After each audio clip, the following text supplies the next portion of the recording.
now. Won't get any easier for him. But, still has that love.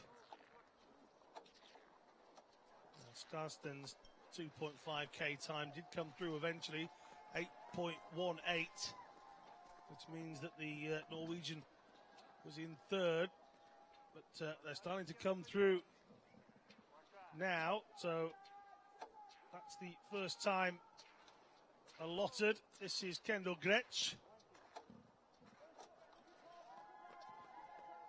Masters was 15:46.50. Kendall Gretsch is some 37.5 seconds outside of that one.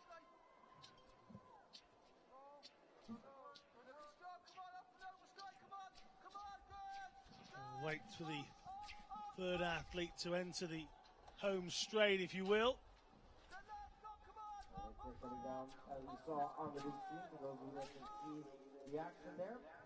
Imagine that Skarstein and Eskal will be the biggest challengers. They were ahead of Vika and Rachel Morris.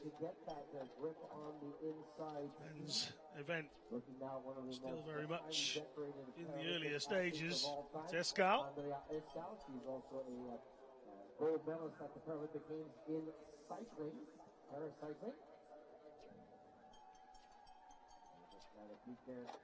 One of our men's competitors, Scott Minock, probably right now the best Nordic skier from the UK. For the ladies to start their finish. This is Andrea Eskal coming in towards the finishing section. Then I can see it in the distance out of my window. She's going to take a slight left. Eskal into the home straight then.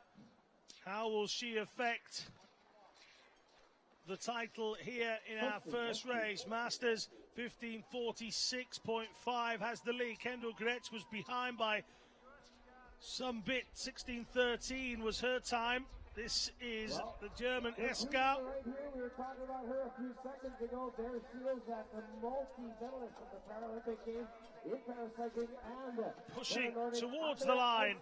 Eskal gets there. Wait for the confirmed time to come through. Oh, 0.57 the difference, 15:47.07. And the experienced Eskal misses out by half a second. Now, will we have a Norwegian on the podium here? We will have an American. We will have a German.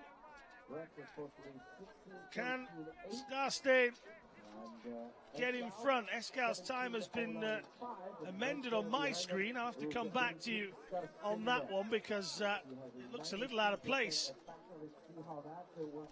Skarstein is well inside, so I think we'll have to wait to see what these official times are.